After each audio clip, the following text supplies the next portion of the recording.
Hello, hello. Happy New Year time. And it's tarot time. So we're a few days in. How is it for you? Takes a bit of adjusting. There's a whole new numerological vibe. In fact, I'll pop a blog up about that soon, what number you're in for the year. In the meantime, how about that? I choose love no matter what. Oh, there's a good one, simple one. There's your daily affirmation. I choose love no matter what. All week, do that. All right, some cards. Let's close our eyes and get centered. In breath and a big out breath. What's my guidance for the week ahead? And when you're ready, cards 1.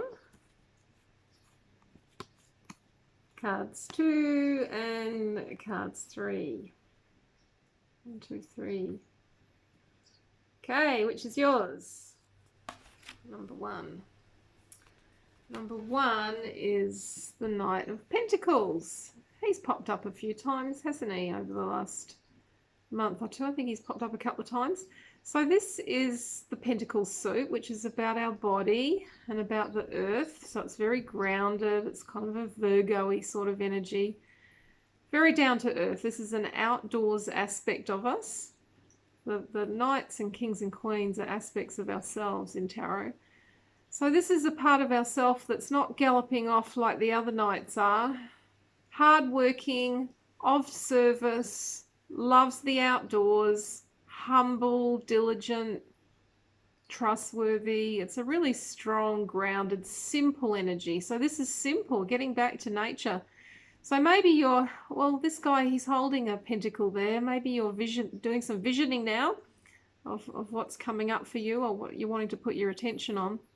But this is an aspect of you you'll be cultivating. Let me see if I've got something else here about him. Oh yeah, this is interesting. Accepting boring jobs that must be done with humble grace. Ordinary tasks. So, you know, baking your bread, doing your washing, cleaning your home, tidying up. Maybe it's these simple things, though. Doing your gardening, taking care of your animals. These are the simple things that you're wanting this week, or that are being cultivated within you to come forward. And the Australian animal card with this one, and bless the beautiful animals over there in the fires. It's awful, isn't it? So we can remember our Australian animals today. Dugongs, they're okay. They're not getting fire hassled, although there's not a lot of them around.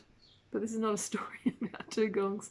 These beautiful, gentle creatures. So with the Knight, we're marrying this up with the Knight. So this is about provider, gentle, slow down. There's some of the nice words on that. And probably after the Christmas and New Year, you probably want to. So these two together are quite harmonious, aren't they? That's number 1. Number 2. Number 2 is the 7 of Swords. So this is a subversive kind of energy. So this is a vibe where tact and diplomacy and maybe even humor are your guides, rather than being, I don't know, blamey, mean maybe. So you've got to be a little bit smart. Swords are about the mind. So this is being a little bit clever with the mind. And it's an energy where you can't tell the whole truth. And that might not sit comfortably with you, but sometimes in life that needs to happen. So there'll be a necessity for you to be more tactful and diplomatic than usual. What else have I got with this one? Yeah, it might feel false to you, but yeah, you can't always tell the whole truth. So being a little subversive about it, but you know, life can be like that. And some people that we deal with, it's easier and more flowing and simple if you don't tell your whole truth. So that'd be something interesting to talk about another time, but see how that energy sits with you this week. And I like that it's with the crocodile.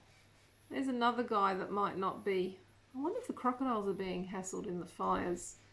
They might be, actually. Anyway, my meandering thoughts. Crocodiles. Past lives. So this might be a karmic situation, a karmic relationship that's tricky for you.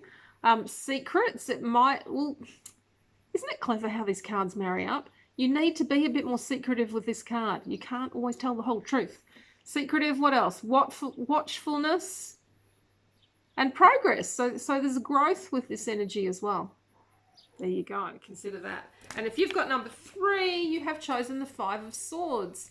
And with this energy, I always think it's kind of like our higher self telling us to pull it in a little bit. Yeah, we've been a little bit too out. Maybe gone beyond our limits, so we need to face our limits. Maybe we're feeling a bit guilty or a bit ashamed, and it's time for some humility. So looking at where we take on too much and facing our actual limits with this card. What else have I got here? Regroup. Yeah, back off, come away, face honestly what's possible before going on. So the 5s are a little bit of a struggle, antagonistic kind of energy to do with the mind. But if you are self-aware, and if you're watching my videos, I would like to think that you are self-aware, you'll be able to be the witness of yourself and observe, where have I taken on too much? Where do I need to rein it in? Where do I need to face my limits? And the Australian animal with this, the cassowary, there's not a lot of cassowaries around. They're up in far north Queensland. Very prehistoric kind of bird. ET communications. Well, that doesn't relate so directly, but if you're aligned with those kind of vibes, maybe that's where you get some guidance from. Reputation and respect. So I like to think about respecting yourself, and maybe your reputation, you know, how you think others are judging you, is part of the problem. So time to mind your own business and be kind to yourself. What else is on there? Pride. Yeah, that can be hurt with this card. Clever how they marry up.